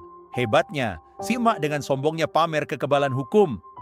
Nikmati aja ya proses diperiksa polisi 6-12 bulan ke depan. Kalau nanti situ terbukti nggak bersalah, ya saya tinggal bilang, maaf, khilaf, tanpa bisa dipenjara. Belum puas, nomor pribadi guru Jisun disebar ke forum Mom Cafe dengan bumbu fitnah. Alhasil, HP sang guru mati total akibat dibanjiri ribuan makian netizen. Melihat para orang tua mengancam mogok sekolah, kepala sekolah yang bermental remah rengginang akhirnya menyerah dan resmi menonaktifkan guru Jisun. Kasus ini akhirnya mendarat di Biro Perlindungan Hak Guru saat guru Jisun dievakuasi ke psikiater karena trauma berat. Menteri Pendidikan langsung memerintahkan Na Hua Jin untuk maju sebagai tameng hukum demi menggeprek wali murid toksik tersebut. Aksi turun lapangan Hua Jin diawali dengan strategi perang urat saraf tingkat tertinggi. Ketika ibunda Wu Jin datang melabrak kelas dengan emosi meledak-ledak karena anaknya disuruh maju ke papan tulis, Hua Jin langsung mengeluarkan jurus menjilat premium.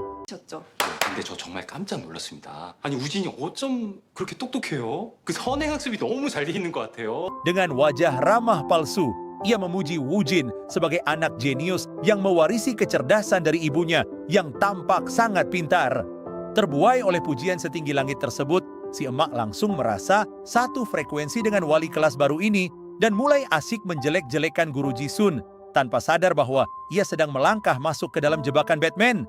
Hua Jin kemudian melancarkan aksi balas dendam psikologis melalui teror telepon beruntun yang memanfaatkan daftar tuntutan si emak sendiri. Menggunakan alasan takut melanggar pasal kekerasan anak, Hua Jin mementahkan semua solusi si emak untuk membangunkan Wu Jin yang tertidur di kelas. Opsi menggoyang badan ditolak karena takut pasal kekerasan fisik. Meneriakkan nama dianggap memicu trauma psikologis dan meminta bantuan teman sebangku diklaim merusak harga diri anak di depan umum. Ketika si emak frustrasi dan menyuruh membiarkan anaknya tidur saja, Hua Jin langsung melakukan skakmat dengan menyebut tindakan itu sebagai penelantaran siswa yang juga ilegal secara hukum. Akibat dibombardir oleh layanan konsultasi kelas yang kelewat ramah psikologis ini, si emak akhirnya meledak menyerah kalah dan berteriak pasrah memohon agar Hua Jin menggunakan coretan garis miring biasa saja. Ibu Wu Jin akhirnya datang ke sekolah dalam kondisi mental yang hampir runtuh akibat layanan konsultasi Hua Jin yang kelewat rajin. Si emak memprotes Hua Jin agar berhenti meneleponnya untuk urusan di luar nalar, seperti menanyakan apakah Wu Jin harus melambaikan tangan kanan atau kiri saat memberi salam demi menjaga keseimbangan otak. Sebagai pertahanan terakhir, si emak membawa-bawa nama suaminya yang diklaim sedang murka besar akibat kelakuan Hua Jin. Mendengar ancaman soal sang suami, Hua Jin tidak gentar dan justru langsung melacak tempat kerja ayah Wu Jin. Di tengah keramaian lobi kantor lantai 2, Hua Jin berteriak heboh mencari keberadaan sang target. Begitu pria tersebut menampakkan diri, Hua Jin langsung mengaktifkan mode drama telenovela dengan menjatuhkan diri dan bersujud memohon ampun secara teatrikal di depan mata rekan kerja dan pelanggan kantor. Dengan nada menyindir yang sengaja dikencangkan volumenya, Hua Jin meminta maaf atas dosa coretan garis miring merah pada lembar ujian, sembari membeberkan aksi premanisme sang bapak yang dulu sempat mendobrak kelas demi mengintimidasi guru sebelumnya. 혹시 제가 우진이 틀린 문제 이렇게 빗금을 쳐서 화가 많이 나신 걸까요? 부위가 있으니까 Setelah sukses menghancurkan reputasi profesional sang target hingga berkeping-keping, Hua Jin mendadak bangkit berdiri, mengubah ekspresi wajahnya menjadi sedingin malaikat maut, lalu membisikkan ancaman mengerikan agar sang ayah belajar menahan amarah jika tidak ingin urusan ini diperpanjang oleh Biro Perlindungan Hak Guru. Konser sujud Hua Jin di lobi kantor sukses membuahkan hasil yang sangat instan. Rencana kenaikan jabatan ayah Wu Jin resmi dicoret oleh kepala cabang yang menyaksikan langsung keributan memalukan tersebut.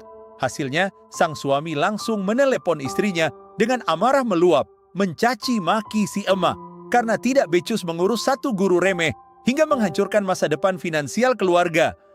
Panik karena sang suami murka, si emak menyeret kepala sekolah untuk melabrak Hua Jin di koridor. Kepala sekolah yang dulunya bermental kerupuk basah, kini telah menginstal pembaruan sistem ke mode nyali singa berkat proteksi Biro Perlindungan. Beliau langsung menyemprot si emak dengan menegaskan bahwa berteriak di lingkungan sekolah adalah ilegal. Pantang menyerah, Ibu Wu Jin mengumpulkan barisan emak-emak sekutunya di sebuah markas rahasia demi menyusun strategi fitnah gelombang baru. Tepat saat koordinasi gosip sedang hangat-hangatnya, Hua Jin mendadak mendobrak masuk layaknya FBI dan langsung menyodorkan surat tuntutan resmi kepolisian atas kasus kekerasan terhadap anak kandung. Biro membongkar bukti visum sekolah berupa lebam biru di sekujur tubuh Wu Jin akibat siksaan si emak di rumah. Ketika si emak memprotes bagaimana jika tuduhan itu salah, Hua Jin dengan senyuman paling sinis di dunia mengeluarkan kartu Uno Reverse menggunakan kalimat persis milik si emak tempo hari. Jika biro salah tuduh, mereka tinggal menulis surat permintaan maaf selembar dan urusan dianggap selesai. Mendengar fakta mengerikan bahwa si emak adalah pelaku kekerasan anak di dunia nyata, barisan emak-emak aliansinya langsung ilfil berjamaah. Mereka berbisik jijik dan buru-buru angkat kaki meninggalkan si emak sendirian karena ogah namanya tercemar di grup arisan. Dalam kondisi terjepit, si emak mencoba taktik terakhir dengan mengancam akan melaporkan Hua Jin kepada keponakannya yang diklaim bekerja sebagai orang dalam di biro. Sayangnya, gertakan itu langsung patah setelah Hua Jin memamerkan lencana emas pengawas utama biro pusat, membuktikan bahwa keponakan si emak hanyalah remah-remah rempeyek di hadapan sang direktur lapangan. Drama panjang ini akhirnya ditutup oleh sebuah rekaman audio rahasia masa lalu antara guru Jisun dan Wu Jin yang membongkar kebenaran absolut. Di balik sifat nakalnya di sekolah, Wu Jin yang polos ternyata menangis terseduh-seduh sambil curhat bahwa ibunya adalah monster asli di rumah yang selalu membentak dan memukulnya setiap hari tanpa pernah tersenyum. Terungkaplah fakta mengharukan bahwa alasan Wu Jin melakukan teror telepon ke nomor pribadi gurunya setiap malam bukan untuk mengganggu, melainkan karena ia ketakutan setengah mati di rumah dan sangat merindukan kehangatan pelukan guru Jisun yang selama ini dianggapnya sebagai satu-satunya pelindung sejati di dunia nyata. Sebelum menyerahkan si emak ke armada kepolisian, Hua Jin menyempatkan diri memberikan pidato tamparan moral yang sangat menohok di hadapan para orang tua murid yang tersisa. Dengan gaya bicaranya yang menusuk, Hua Jin mempertanyakan ambisi egois para orang tua dan mengingatkan mereka agar berhenti memanjakan anak secara ugal-ugalan. Ia memperingatkan bahwa pola didik yang salah secara tidak sadar sedang mencetak pabrik monster dewasa, sosiopat, dan pengecut yang sampai besar pun tidak akan pernah tahu cara mengeja kata maaf atas kesalahan mereka sendiri. Menteri Pendidikan Choi Kang-seok resmi menutup drama dunia pendidikan dengan menggelar pidato nasional berskala besar. Bukannya membacakan teks formalitas yang membosankan, Pak Menteri langsung merilis daftar paket hukum pidana terbaru yang dirancang khusus untuk menjinakkan para orang tua murid yang memiliki hobi meneror tenaga pendidik. Tak cuma membagikan daftar hukuman, Pak Menteri juga meluncurkan 2 kebijakan revolusioner demi memutus rantai penderitaan para guru agar tidak ada lagi yang menjadi korban sirkus siber. Mulai hari ini, kenangan pahit masa lalu kembali membayangi Hua Jin yang kehilangan kekasihnya, Guru Gayon, akibat insiden penusukan oleh muridnya sendiri 2 tahun lalu. Takdir pun menyisakan hubungan antara Hua Jin dan Pak Menteri Pendidikan selaku calon mertua yang gagal terwujud. Suasana makin absurd saat Pak Menteri berkunjung ke rumah Hua Jin yang gelap gulita. Di sana, Hua Jin mencoba berbakti dengan menyuguhkan asinan sawi segar buatan sendiri. melihat foto mendiang putrinya dan siswa yang menikam anaknya. Masih terpajang di laptop Huajin, Pak Menteri sempat memberikan wejangan serius agar Huajin tidak melibatkan emosi pribadi saat bertugas, karena hal itu setara dengan kekerasan. Popularitas Biro Hak Guru sukses meroket melewati angka 50%, sekaligus mendongkrak elektabilitas Pak Menteri di bursa calon presiden. Sementara Geundai sibuk mencari celah untuk kabur duluan demi menghindari nasib sial. Agenda pulang cepat Geundai gagal total saat Harim memergoki sekelompok remaja pimpinan Min Ji-woong yang sedang sibuk membobol mobil di pinggir jalan. Mengingat pelakunya statusnya masih anak sekolah, Huajin langsung mengklaim kasus kenakalan remaja ini sebagai wilayah kekuasaan absolut milik Biro dan memulai aksi kejar-kejaran berkecepatan tinggi. Para remaja nakal tersebut bertingkah ajaib sepanjang pelarian, mengebut gila-gilaan sambil sibuk merekam video untuk media sosial dan bagi-bagi kartu grafis hasil jarahan, menyerang mobil patroli Biro menggunakan tembakan pistol air mainan bertema kura-kura waterbomb. Suasana berubah menjadi film fiksi ilmiah saat Huajin nekat melompat ekstrem dan menempel erat di atas kap mobil curian yang sedang melaju kencang. Aksi nekat ini sukses membuat para bocah di dalamnya panik histeris dan menuduh sang pengawas sebagai Spider-Man lokal yang tidak bisa mati. Karena si pemimpin komplotan justru bertingkah songong dengan mengacungkan jari tengah ke arah kamera patroli, Huajin yang telanjur kesal langsung memerintahkan Harim untuk menabrak mobil curian tersebut tanpa ampun hingga mereka semua sukses digiring berjamaah ke kantor polisi. Di ruang interogasi, Harim menemukan seorang siswi bernama Yoon Jin dalam kondisi teler berat. Bukannya takut saat dicecar rentetan pasal curian mobil dan mengemudi tanpa SIM. Si ketua geng Ji-woong dengan santai langsung mengeluarkan kartu asnya, tameng hukum anak di bawah umur. Sambil pasang muka polos buatan, ia menyalahkan gejolak hormon pubertas atas aksi kriminalnya. Sebuah pembelaan klasik yang sukses membuat polisi mati kutu dan terpaksa melepaskan mereka hanya dengan sebuah peringatan. Suasana makin luar biasa absurd saat polisi mengumumkan bahwa gerombolan bocil nakal ini justru sudah melaporkan balik Huajin dan Harim ke pihak berwajib atas tuduhan kekerasan anak lewat aplikasi siber. Penderitaan Biro makin lengkap ketika wali kelas mereka datang menjemput sambil pasrah. Sang guru menjelaskan bahwa aturan sakral wajib belajar tingkat SMP membuat pihak sekolah mustahil bisa mengeluarkan atau memecat para murid yang punya kekebalan hukum premium tersebut. Melihat komplotan Ji-woong melenggang bebas dari kantor polisi sambil pamer ejekan, tingkat kegeraman Huajin langsung mencapai ubun-ubun, mendapat instruksi tegas dari Pak Menteri yang tidak suka melihat anak buahnya dilecehkan oleh anak SMP. Biro Hak Guru resmi memutuskan untuk memindahkan lapak operasi pengawasan mereka langsung ke sarang utama sang musuh, SMP Hyunjin. Hari pertama bertugas di SMP Hyunjin, Huajin langsung mengadang Ji-woong yang sedang asyik merundung murid lain di koridor. Dengan gaya menyindir yang khas, Huajin menyarankan agar komplotan preman cilik itu lebih sering membolos saja demi kedamaian dunia pendidikan. Merasa dirinya jenius, Ji-woong mengejek interogasi Huajin sebagai trik murahan. Di sudut lain sekolah, Harim dan Geundai sibuk meluncurkan investigasi senyap untuk melacak siswi bernama Yoon Jin yang bolos misterius. Berbekal teori ilmiah bahwa murid nakal selalu membangun markas di area yang paling jauh dari jangkauan ruang guru, pencarian mereka berakhir di sebuah lemari besi kosong. Harim langsung menghancurkan kunci lemari secara brutal menggunakan linggis besi dan berhasil menemukan Yoon Jin yang sedang bersembunyi di dalam sana dalam kondisi lemas tak berdaya.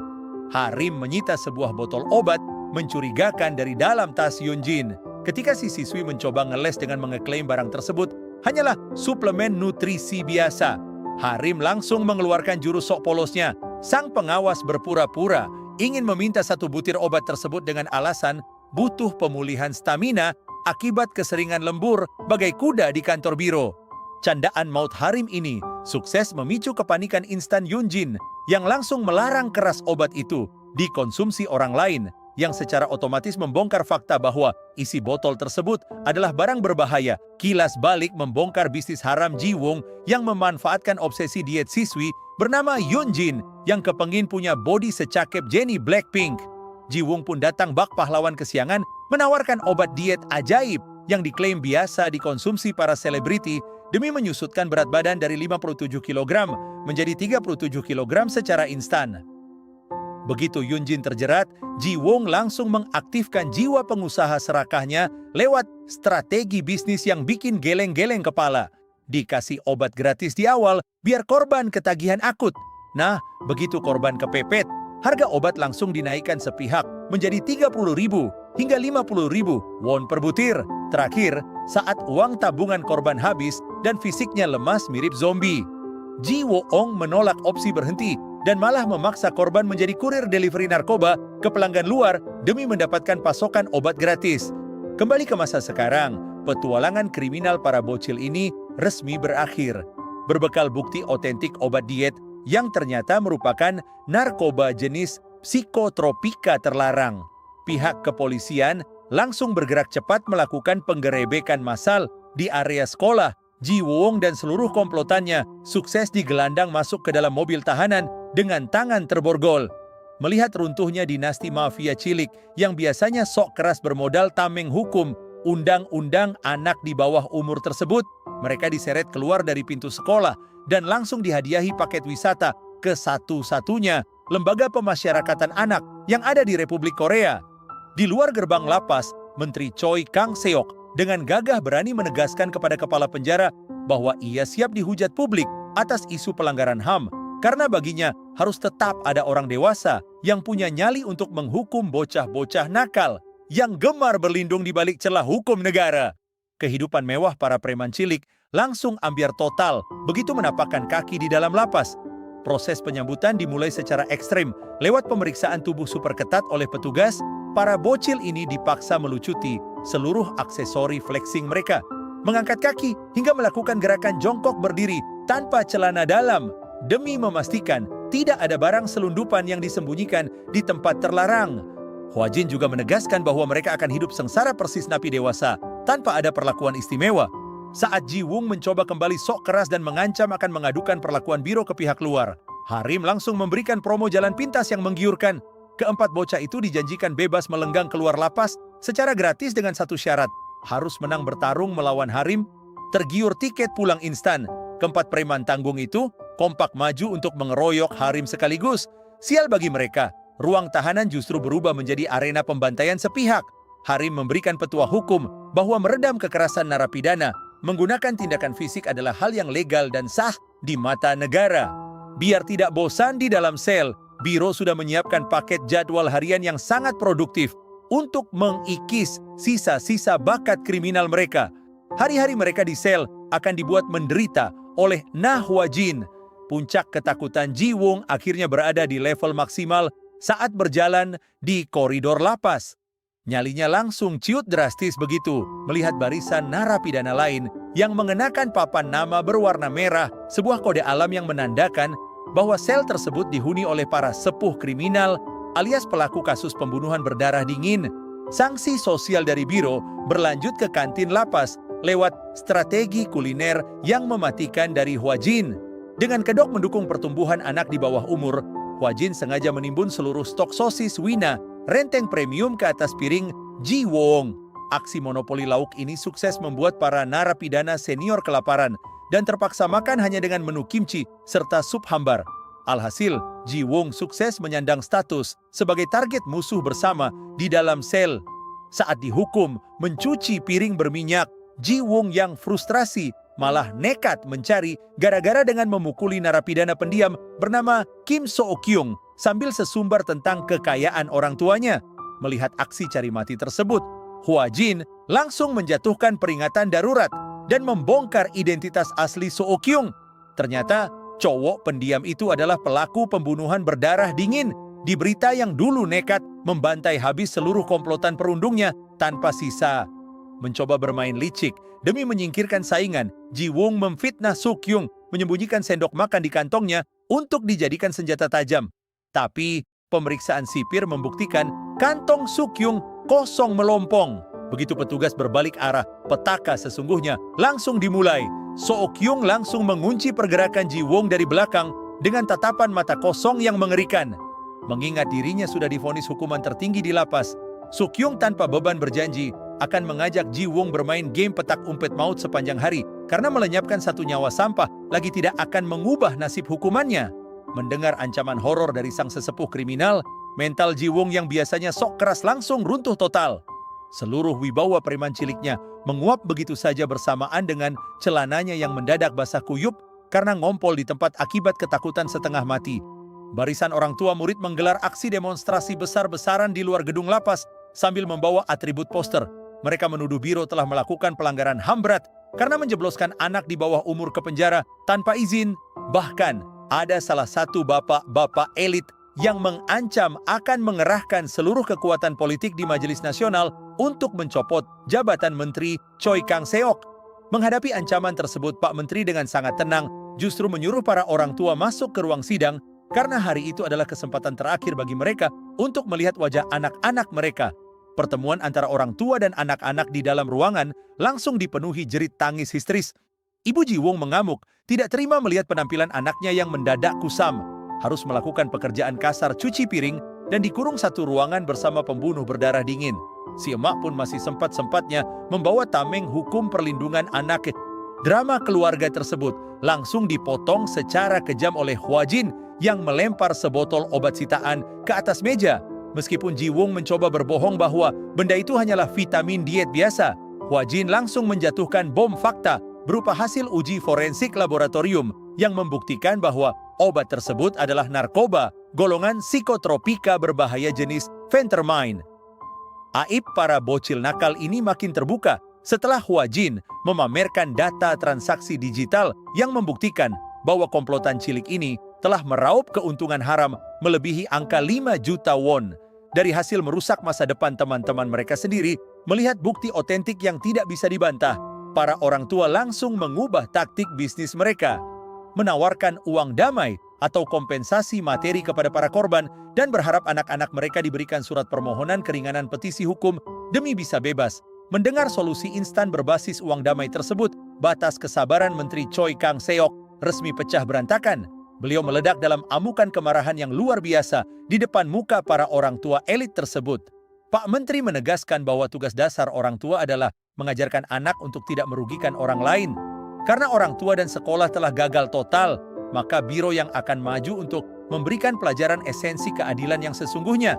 Siapapun yang melakukan kejahatan wajib menerima hukuman setimpal, dan posisi pelaku tidak akan pernah boleh berdiri lebih percaya diri daripada korbannya. Drama ruang sidang mencapai puncaknya saat siswi korban, Ji Yun, berdiri sambil menangis dan menumpahkan segala penderitaannya di depan muka para pelaku. Ia mempertanyakan logika dunia yang rusak, di mana para penjahat cilik bisa melenggang bebas menikmati hidup, sementara dirinya sebagai korban justru harus hidup dalam mode sembunyi-sembunyi dan kehilangan hak sekolah dengan tenang. Mendengar curhatan pilu itu, jiwa psikopat Ji Wong malah aktif kembali. Bukannya tobat, si ketua geng malah mengamuk, memaki kasar, dan sesumbar bahwa status di bawah umurnya membuat dia legal untuk melenyapkan korban saat itu juga. Melihat kelakuan minus para bocah yang sudah tidak tertolong lagi, Pak Menteri resmi mengetuk palu sidang dan menolak mentah-mentah seluruh nota protes serta permohonan pembebasan dari para orang tua elit. Tanpa kompromi, beliau memerintahkan petugas untuk menyeret kembali komplotan preman cilik itu masuk ke dalam sel penjara remaja demi mencicipi kembali menu sosis renteng dan dinginnya lantai lapas. Pak Menteri pun menutup sidang dengan sebuah pidato mic drop yang sangat menohok, menyinggung para orang dewasa yang sibuk berdebat teori di atas meja selama 70 tahun bagai loading komputer lemot, padahal aturan kuno itu justru membuat angka kriminalitas anak makin di luar nalar. Pak Menteri juga menegaskan bahwa di dalam hukum negara mungkin ada batasan umur, tapi di dalam dunia Kementerian Pendidikan tidak ada yang namanya kartu kebal hukum bagi populasi murid yang kurang akhlak. Kasus resmi ditutup dengan pemandangan Ji Wong yang akhirnya kena mental dan nangis bombe di pojokan sel karena dihantui rasa bersalah.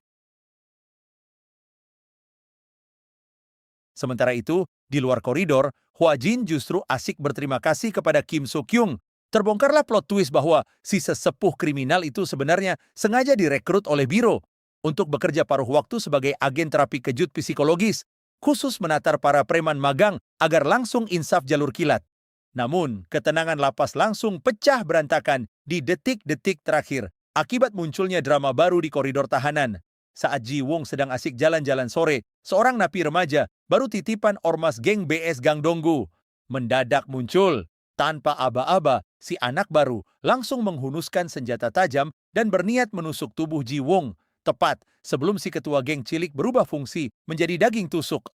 Sebuah tangan kokoh misterius mendadak maju pasang badan menangkap senjata tajam tersebut dan menyelamatkan nyawanya. Suasana yang awalnya penuh aksi langsung berubah menjadi horor komedi tingkat tinggi saat kamera bergeser memperlihatkan wajah sang penyelamat. Sosok yang mendadak jadi tameng pelindung itu tidak lain adalah Choi Gyu Cheol, pelaku kriminal legendaris yang dulu melenyapkan tunangan Hwa Jin